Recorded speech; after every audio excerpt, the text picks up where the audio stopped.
മറ്റു വാർത്തയിലേക്ക് വരുമ്പോൾ 1968 വിമാന അപകടത്തിൽ മരിച്ച സൈനികൻ തോമസ് ചെറിയാന്റെ മൃതദേഹം ഇലന്തൂരിലെ വീട്ടിലെത്തിച്ചു. സൈനിക അകമ്പടിയോടെ വിലാപയാത്രയായിട്ടാണ് വീട്ടിലെത്തിച്ചത്. പൊതുദർശനത്തിന് ശേഷം 2 മണിക്ക് കാരൂർ സെന്റ് പീറ്റേഴ്സ് ഓർത്തഡോക്സ് പള്ളിയിൽ പ്രത്യേകം തയ്യാറാക്കിയ കല്ലറയിൽ സൈനിക ബഹുമതികളോടെ മൃതദേഹം സംസ്കരിച്ചു.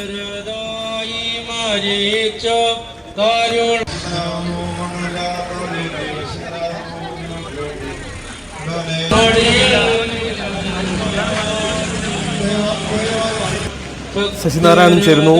ശശിനാരായണൻ, ഈ സൈനികന്റെ മൃതദേഹം കിട്ടിയത് മുതലുള്ള വാർത്തകൾ അത് അങ്ങേയറ്റം നമ്മളെ സംബന്ധിച്ച് ഞെട്ടിക്കുന്നതായിരുന്നു, സാഹചര്യങ്ങളായിരുന്നു. ഇപ്പോൾ ആ കുടുംബത്തിലെ വീട്ടിലെ പശ്ചാത്തലം എങ്ങനെയാണ്? എന്തൊക്കെ ക്രമീകരണങ്ങൾ എങ്ങനെയാണ് അവിടെ ഒരുക്കിയിരിക്കുന്നത്?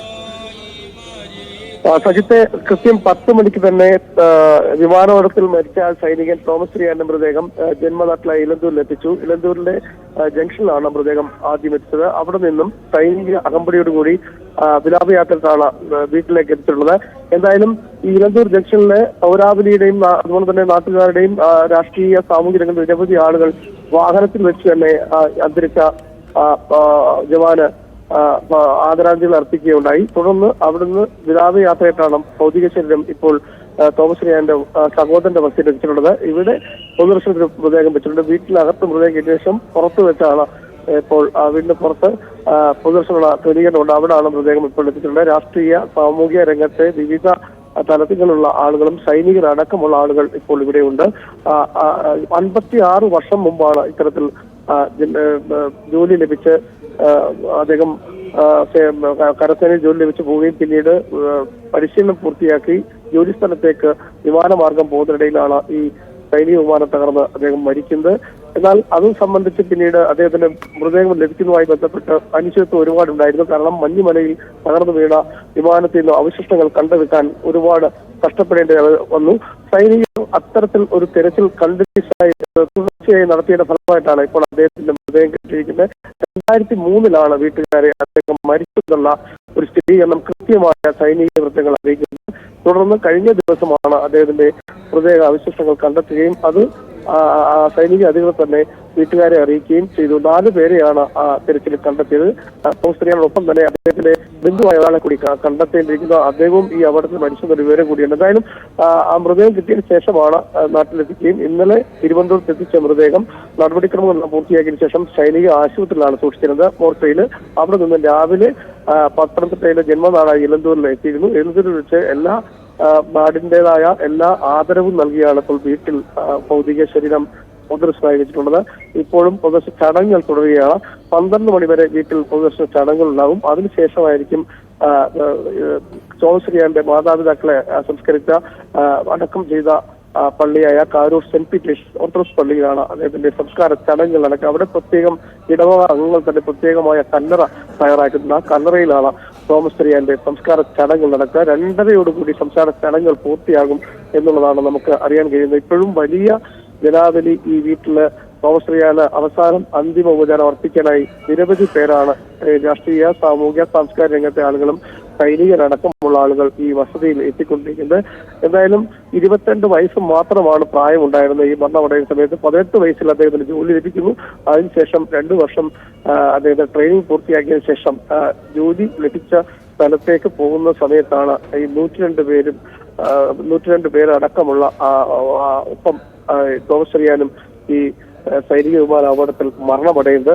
എന്തായാലും വീട്ടുകാരെ സംബന്ധിച്ച് ഒരു വലിയ കാത്തിരിപ്പായിരുന്നു. 56 വർഷത്തെ കാത്തിരിപ്പിനൊടുവിലാണ് അദ്ദേഹത്തിന് കാണാൻ കഴിയുന്ന. പക്ഷേ മൃതദേഹം പൊതുദർശനത്തിൽ നിൽക്കുമ്പോൾ സ്വാഭാവികമായും അവശിഷ്ടങ്ങൾ മാത്രമാണ്, അത് ദർശിക്കാനുള്ള ബോഡി കാണാൻ പറ്റാത്തൊരു സാഹചര്യം കൂടിയുണ്ട്. എന്തായാലും വീട്ടുകാർക്ക് ഇത് തിരികെ വീട്ടിൽ അദ്ദേഹത്തിന്റെ ബോഡി ലഭിച്ചുള്ള സന്തോഷമുണ്ടെങ്കിലും തന്നെയും വലിയ ദുഃഖമായൊരു സാഹചര്യം വീട്ടുകാർക്കുണ്ട്. കാരണം 56 വർഷങ്ങൾക്ക് ശേഷമാണ് അദ്ദേഹം തിരിച്ച് അദ്ദേഹത്തിന്റെ നാട്ടിലെത്തുന്നു, അദ്ദേഹത്തിന്റെ ചേതനയേറ്റ ശരീരം എത്തുന്നു എന്നുള്ളൊരു സങ്കടകരമായ കാര്യം കൂടി ഇക്കാര്യത്തിലുണ്ട്. എന്തായാലും നാട്ടുകാര് ഇന്നലെ മുതൽ വലിയ രീതിയിൽ ധീര ജവാന്റെ ഭൗതിക ശരീരം ഏറ്റുവാങ്ങുന്നതുമായി ബന്ധപ്പെട്ട് വലിയ ക്രമീകരണമാണ് നാടൊന്നാകെ സ്വീകരിച്ചത്. അതുകൊണ്ട് തന്നെ ഇലന്തൂർ ജംഗ്ഷനിൽ ഇലന്തൂർ പഞ്ചായത്തിന്റെ പൗരാവലിയുടെ നേതൃത്വത്തിൽ വലിയ ഒരു ആദരവാണ് അന്തരിച്ച തോമസ് ചെറിയാന് നാട് നൽകുന്നത്. അതുപോലെ തന്നെ പ്രദേശവാസികൾ എല്ലാവരും വലിയ രീതിയിലുള്ള എല്ലാവിധ ആദരവും നൽകി അദ്ദേഹത്തിന് അന്ത്യവിശ്രമം കൊള്ളുന്നതിന് വേണ്ടിയുള്ള ക്രമീകരണങ്ങളെല്ലാം പൂർത്തീകരിക്കുന്നു. ഇടവകകളും അതുപോലെ തന്നെ മറ്റ് ഇടവകയുടെ ഭാരവാഹികളും മാധ്യമപ്രവർത്തകരും മറ്റ് സാംസ്കാരിക മേഖലയിലെ ആളുകളും അങ്ങനെ നിരവധി ആളുകൾ അദ്ദേഹത്തിനെ ഒരു നോക്ക് കാണാനും അദ്ദേഹത്തിന് അന്തിമ ഉപചാരം അർപ്പിക്കാനും ഇലന്തൂരിലെ വീട്ടിൽ ഒഴുകിയെത്തുന്ന ഒരു കാഴ്ചയാണ് നമുക്ക് ഇവിടെ കാണാൻ കഴിയുന്നത്. 12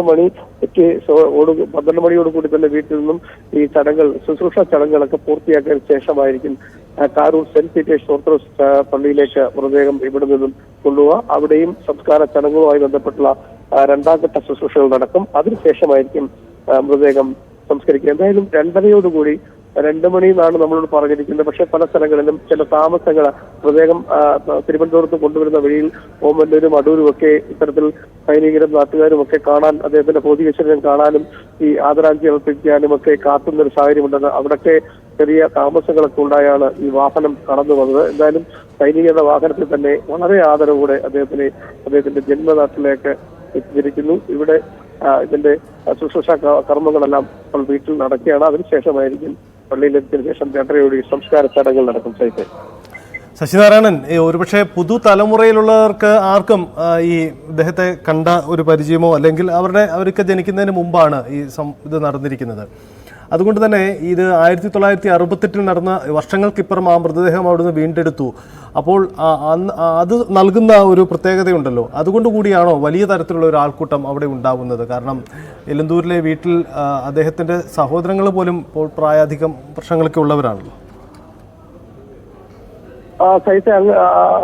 അങ്ങനെയും ഒരു കാര്യമുണ്ട്. പക്ഷെ വലിയ ആകാംക്ഷയായിരുന്നു ഈ കുടുംബത്തിന്. കാരണം 18 വയസ്സിൽ ജോലി ലഭിച്ചു, 22ാമത്തെ വയസ്സിൽ ഇത്തരത്തിൽ അപകടത്തിൽ മരിക്കുന്നു. പിന്നീട് അദ്ദേഹത്തെ ഈ വീട്ടുകാരും കണ്ടില്ല. അവർ 5 സഹോദരങ്ങളാണ് ഉണ്ടായിരുന്നത്. 2 പേർ, തോമസ് ചെറിയാനും ഒരു സഹോദരൻ മരിച്ച് പോയിട്ടുണ്ട്.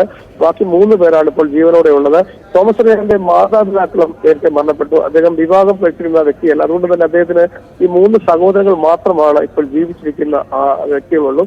അതുകൊണ്ട് തന്നെ അദ്ദേഹത്തെ കാണാൻ അദ്ദേഹത്തിന് ഈ 56 വർഷങ്ങൾക്ക് ശേഷം അത്തരം സൈനികന്റെ രാജ്യസേവനത്തിന് പുറപ്പെട്ട ഒരു സൈനികന് ഇത്തരം ഒരു അപകടത്തിൽ മരണപ്പെടുന്നു. പിന്നീട് കാണാൻ കഴിയാത്തൊരു വലിയ ദുഃഖം ഈ കുടുംബത്തിനുണ്ടായിരുന്നു. തിരിച്ചു ലഭിക്കുമെന്ന് ഒരിക്കൽ പോലും അവർ പ്രതീക്ഷിച്ചിരുന്നില്ല. കാരണം 56 വർഷത്തിന് മുമ്പ് ഒരു അപകടം നടന്നു. ഒരു മഞ്ഞുമലയില് ലഡാക്കിലേക്കുള്ള മഞ്ഞുമലയിലാണ് ഇത്തരം സൈനിക വിമാനം തകർന്നു വീണ് അപകടമുണ്ടായത്. അവിടെ നിന്നും മൃതദേഹം ലഭിക്കുക എന്ന് പറഞ്ഞാൽ അസാധ്യമാണെന്നാണ് സൈന്യം വ്യക്തമാക്കിയിരുന്നത്. എങ്കിലും തിരച്ചിൽ പിന്നീട് പുനരാരംഭിക്കുകയായിരുന്നു. ആ തുടർച്ചയായുള്ള തിരച്ചിലിനിടയിലാണ് പല ഘട്ടങ്ങളിലായി ഈ 102 സൈനികരുടെ മൃതദേഹങ്ങൾ കണ്ടെടുക്കാൻ സാഹചര്യമുണ്ടായത്. ആദ്യം 9 പേരുടെയായിരുന്നു. പിന്നീട് 2003 ഈ തോമസ് ചെറിയാൻ മരിച്ചതായുള്ള സ്ഥിരീകരണം കൃത്യമായ ഒരു വിവരം ബന്ധുക്കൾക്ക് സേനാ അധികൃതർ അറിയിക്കുന്നത്. തുടർന്ന് ഓരോ ദിവസവും ലഭിക്കും. പല പ്രാവശ്യവും തിരച്ചിൽ 2-3 മൃതശരീരങ്ങൾ അവിടെ നിന്നും സൈന്യത്തിൽ ലഭിക്കുകയും അത് ഇത്തരത്തിൽ ബന്ധുക്കൾക്ക് കൈമാറുന്ന ഒരു നടപടിയാണ് തുടർന്നുകൊണ്ടിരുന്നത്. അങ്ങനെയാണ് കഴിഞ്ഞ ദിവസം ഈ മൃതദേഹം തോമസ് റിയാന്റെ മൃതദേഹവും 4 പേരുടെ മൃതദേഹമാണ് ഈ തിരച്ചിൽ കിട്ടുന്നത്. തോമസ് റിയാന്റെ മൃതദേഹത്തിന് വലിയ കേടുപാടുകളില്ല എന്നുള്ളതാണ് അതിൽ എടുത്തു പറയേണ്ട കാര്യം. നമ്മളോട് പറയുന്നത് അദ്ദേഹത്തിന്റെ ഒരു കാലിനും മുഖത്തും ഒരു ചെറിയ പാടുകളെ ഉള്ളെന്നാണ് നമ്മൾ ഈ സൈനിക വൃത്തങ്ങൾ അധികൃതർ നമ്മളോട് പറയുന്നത്.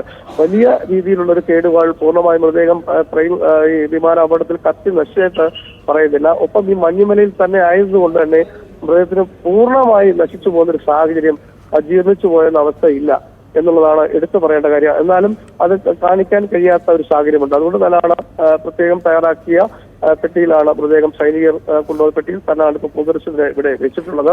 എന്തായാലും ഈ ഇത്രയും വർഷത്തിനിടയിൽ 56 വർഷത്തിന് നീണ്ട കാത്തിരിപ്പ്, ഒരു കുടുംബത്തിനെ സംബന്ധിച്ച് നീണ്ട ഒരു കാത്തിരിപ്പുണ്ട്. ആ കാത്തിരിപ്പിനിടയിൽ 22 വയസ്സിലാണ് അദ്ദേഹം മരിക്കുന്നത്. ഇപ്പോൾ അദ്ദേഹത്തിന് 76 വയസ്സ് ഉണ്ടാകാൻ സാധ്യതയുണ്ട്. അത്രയും വർഷത്തെ കാത്തിരിപ്പിനൊടുവിൽ മൃതദേഹം ലഭിച്ചതിന്റെ ഒരു സന്തോഷമുണ്ട്, ഒരു വലിയ ദുഃഖം കൂടി ആ കുടുംബത്തിനുണ്ട്. എന്തായാലും ചെറുപ്പത്തിൽ തന്നെ അദ്ദേഹം രാജ്യസേവനത്തിന് ഇറങ്ങി പുറപ്പെടുകയും ആ ജീവൻ നഷ്ടപ്പെടുകയും ചെയ്യുന്ന കുടുംബത്തിന്റെ വേദന വലിയ സങ്കടകരമാണ്. പക്ഷേ എന്നാലും തിരികെ അദ്ദേഹത്തിന്റെ അവശിഷ്ടങ്ങൾ തിരികെ ലഭിച്ചതും അത് മാതാപിതാക്കളുടെ കല്ലറയ്ക്ക് സമീപം തന്നെ നാട്ടിൽ, സ്വന്തം ജന്മനാട്ടിൽ സംസ്കരിക്കാൻ കഴിയുക എന്ന് പറയുന്നതും വലിയ ഒരു കാര്യമായി തന്നെ സന്തോഷകരമായ ഒരു കാര്യം കൂടി അവർ പറയുന്നുണ്ട്. എന്തായാലും 3 സഹോദരങ്ങളും നാട്ടിലുണ്ട്. അവരെല്ലാം പ്രായമുള്ളവരാണ്. 75-80 വയസ്സുള്ള സഹോദരങ്ങളാണ് ഇപ്പോൾ ഉള്ളത്. തോമസ് ചെറിയാൻ അങ്ങനെ വലിയ ഒരു ആദരവ് ജന്മനാട് നൽകുന്നു എന്ന് തന്നെയാണ് നമുക്ക് എടുത്തു പറയേണ്ട കാര്യം. ഒരു സൈനികൻ ലഭിക്കുന്ന എല്ലാ ബഹുമതിയും നൽകി രാജ്യം ആദരവോടെ അദ്ദേഹത്തിന് അന്ത്യവിശ്രമം നൽകുന്നു എന്നുള്ള കാര്യം കൂടി ഇന്നലെ പ്രധാനമന്ത്രിയുടെ നിർദ്ദേശപ്രകാരം PS ശ്രീധരൻപിള്ള അടക്കമുള്ള രാജ്യത്തിന്റെ ആദരവ് വർദ്ധിച്ചുകൊണ്ട് വീട്ടിലെത്തി പുഷ്പചക്രം സമർപ്പിച്ചിരുന്നു. മന്ത്രി വീണ ജോർജും തിരുവനന്തപുരത്ത് വെച്ച് പ്രത്യേകം ഏറ്റുവാങ്ങിയപ്പോൾ സംസ്ഥാന ഗവൺമെന്റ് ആദരവ് വർദ്ധിച്ചുകൊണ്ട് പുഷ്പചക്രം സമർപ്പിച്ചു. അങ്ങനെ രാജ്യത്തിന് വേണ്ടി ജീവൻ ത്യജിച്ച ഒരു ജവാന് നാട് നൽകുന്ന ഒരു വലിയ കാഴ്ചയാണ് ഇവിടെ കാണാൻ കഴിയുന്നത്. നിരവധി ആളുകൾ രാവിലെ മുതൽ ഈ മൃതദേഹം വീട്ടിലെത്തുന്ന സമയം വരെ ആളുകൾ വീതികളിൽ, വഴിയോരങ്ങളിൽ, സ്കൂളിന്റെ വരാന്തകളിലൊക്കെ കാത്തു നിൽക്കുന്ന ഒരു കാഴ്ച ഉണ്ടായിരുന്നു. 56 വർഷങ്ങൾക്ക് ശേഷം ജീവൻ നഷ്ടപ്പെട്ടവരുടെ ഒരു ജവാന് നമ്മുടെ നാട് നൽകുന്ന ആദരവാണ് നമുക്കിതിലൂടെ കാണാൻ കഴിയുന്നത്. എന്തായാലും 12 മണിക്ക് വീട്ടിലെ പൊതുദർശനത്തിന് ശേഷം മൃതദേഹം ഈ കാരൂർ സെന്റ് പീറ്റേഴ്സ് പള്ളിയിലേക്ക് കൊണ്ടുപോകും. അവിടെയാണ് സംസ്കാര ചടങ്ങുകൾ. ആദ്യം കുടുംബകല്ലറയിൽ തന്നെ സംസ്കരിക്കാമെന്നൊരു തീരുമാനമെടുത്തെങ്കിലും ഇടവകകൾ പ്രത്യേക സജ്ജീകരണം ഒരുക്കേണ്ടി പ്രത്യേകം കല്ലറയിൽ അടക്കണമെന്നൊരു തീരുമാനമെടുക്കുകയായിരുന്നു. അത്തരത്തിൽ പ്രത്യേകം ഒരു കല്ലറയിൽ അദ്ദേഹം സംസ്കരിക്കാമെന്നാണ് നമുക്ക് അറിയുന്നത്. വീട്ടിലിപ്പോഴും വിവിധ തലങ്ങളിലുള്ള ആളുകൾ, വിവിധ മേഖലയിലുള്ള ആളുകൾ, സൈനികർ എല്ലാം ആദരാഞ്ജലി അർപ്പിക്കാൻ എത്തിക്കൊണ്ടിരിക്കുകയാണ്. ശരി, അതാണ് ധീര ജവാൻ തോമസ് ചെറിയാന് ആദരാഞ്ജലികൾ അർപ്പിക്കുകയാണ് ജന്മനാട്. സംസ്കാര ചടങ്ങുകൾ ഉച്ചയ്ക്ക് ശേഷം നടക്കും.